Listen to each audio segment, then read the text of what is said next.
Sure enough, the first cores from the sediment covering Ryan and Pittman's presumed lost world showed no freshwater mussels, only these saltwater clams. Accurate dating of these clams from the earliest deposits at the bottom of the blanket of mud gave an extraordinary result. They were all the same age, irrespective of location and depth, ranging from the present surface down 426 feet to the level of the ancient freshwater lake.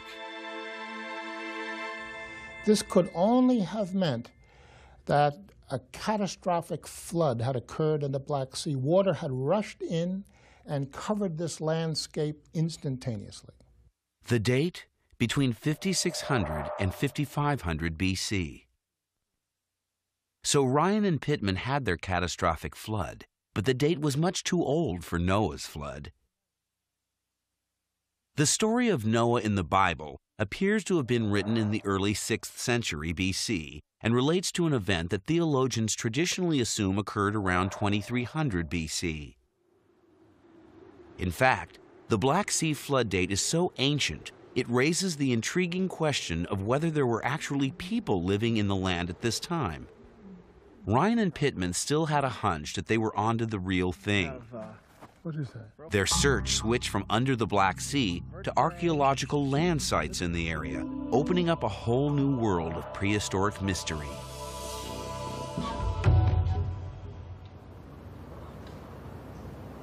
This ancient settlement, just south of the Black Sea, is being excavated by a Dutch team from Leiden.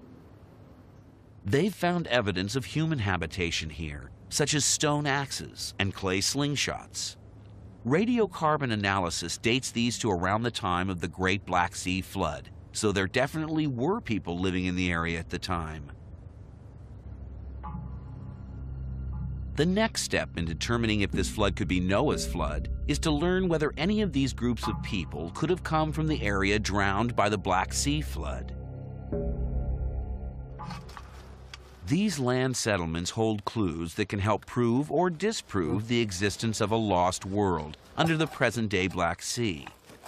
By studying the locations where these communities were sited, the researchers will be better able to narrow their search underwater. For example, it seems that settlements of the time formed a characteristic shape known as a tell. This is a mound made by successive building of new houses on the ruins of previous ones. Cutting into a tell reveals the dwellings of different generations, oldest at the bottom, youngest at the top.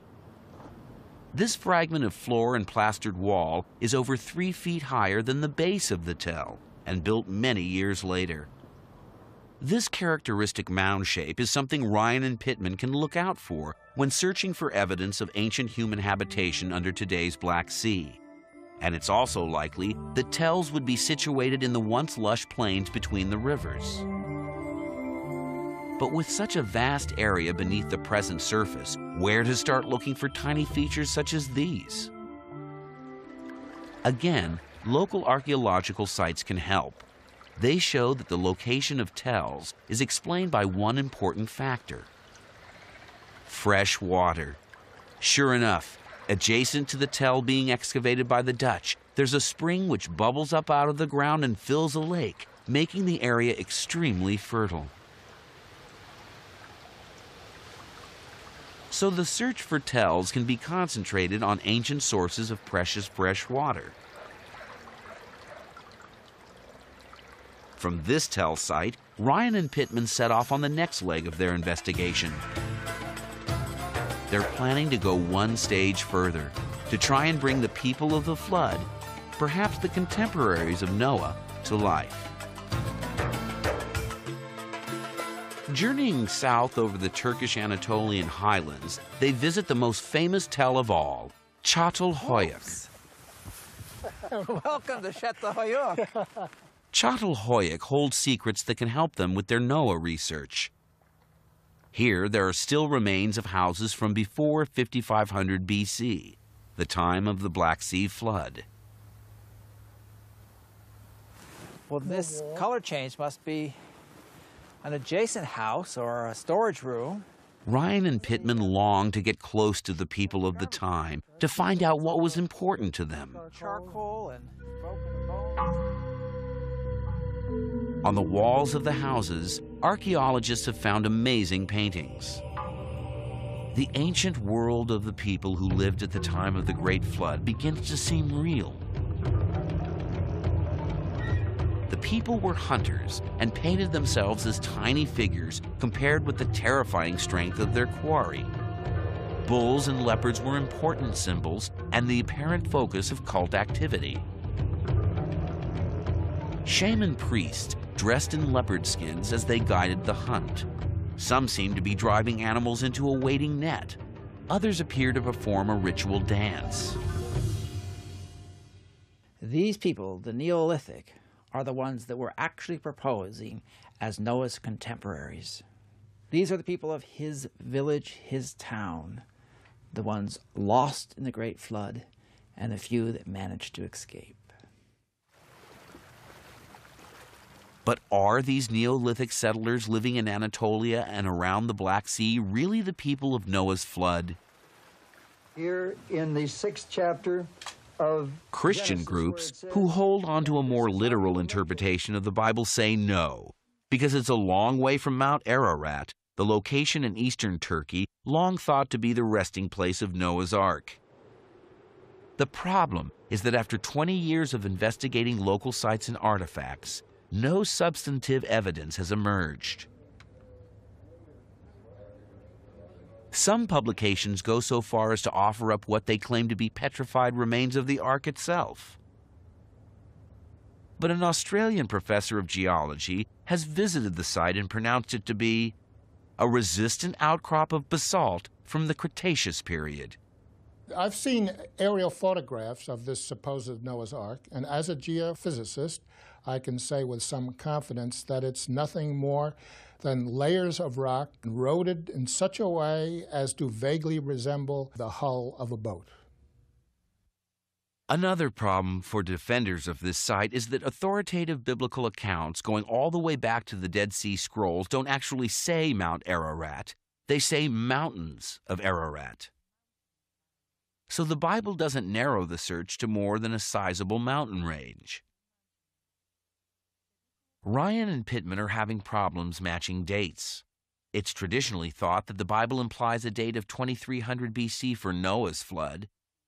The scientists have dated the Black Sea flood to around 5500 BC. So there's a disparity of 3,000 years. Or is there? The big problem of associating the Black Sea flood with the Genesis story is the remote past in which the Black Sea flood occurred. And it took a strange happening in the British Museum in 1872 for this connection to actually take place.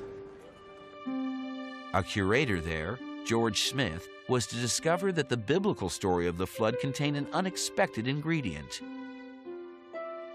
He was examining artifacts from the newly located site of Nineveh, the ancient capital of the Assyrians in northern Mesopotamia. Archaeologists uncovering its ancient splendors were a long way from the Holy Land, hundreds of miles to the southwest.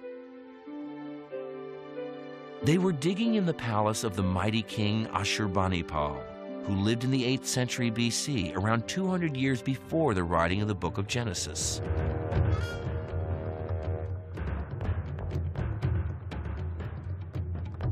Ashurbanipal was a fearsome and ruthless warrior.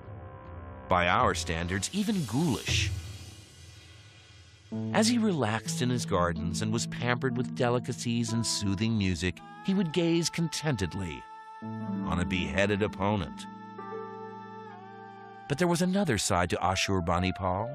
He was an intellectual, a rare quality among Mesopotamian kings. From the artifacts coming back, Smith realized that Ashurbanipal had built up a huge library of clay tablets covered with indentations. These cuneiform markings, as they were called, were an early form of writing. Some tablets were even concealed in clay envelopes to keep their contents secret during transit.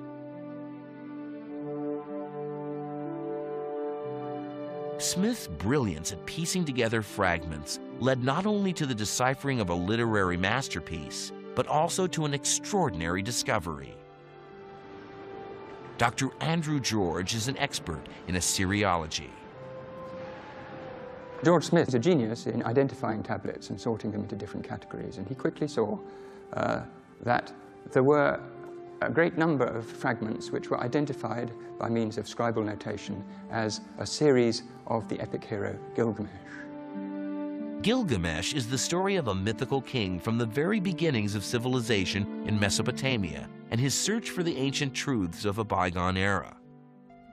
Working late at night, Smith encountered one passage in the epic and couldn't believe his eyes. Sheshet ura usebe mushati, for 6 days and 7 nights, ilak sharu abubu, came the flood, the wind.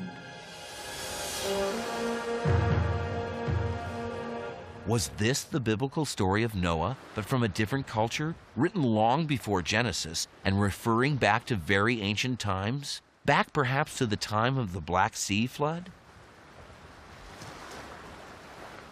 The tablet went on to describe how the ark built on the instructions of the gods was grounded on a high mountain and how on 3 occasions the survivors sent forth birds. The similarity between the Genesis account and that on the tablets was extraordinary. And God said to Noah, "This is a sign of the covenant I make. I will set a rainbow in the clouds to remember my promise that the waters shall never again become a flood to destroy the earth."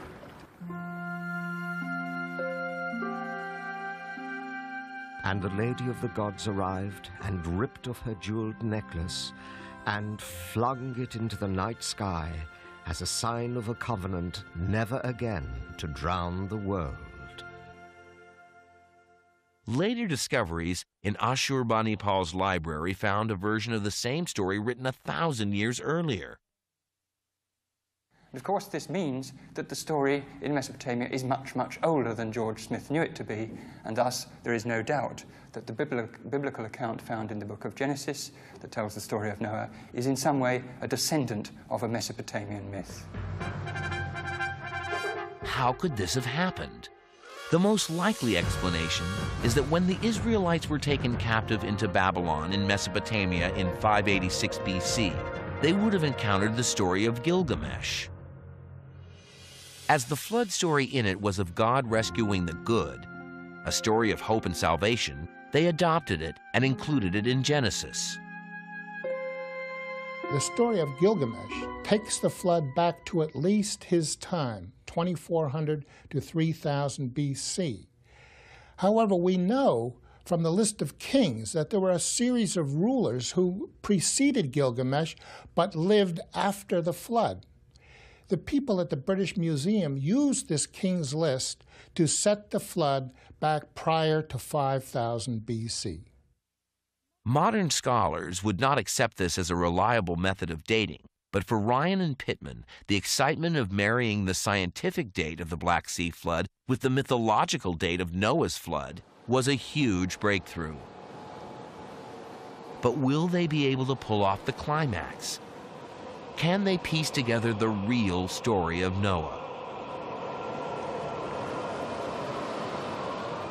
According to Ryan and Pittman, the biblical deluge would appear to consist of a set of inevitable stages leading to disaster. On the Anatolian high plateau, tells such as Çatalhöyük were unaccountably abandoned towards the end of the last ice age. New climatological research gives a reason. The last ice age did not end smoothly. There were 2 abrupt recurrences. The second of these mini ice ages was just before the Great Black Sea flood.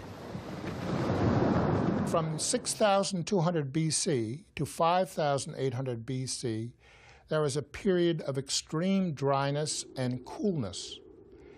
People had to abandon their homes because they couldn't sustain themselves. In these sort of mini ice ages, you would have felt their impact strongly at such sites as the Anatolian Plateau. And when the climate gets colder and drier, you would have had 2 choices, really.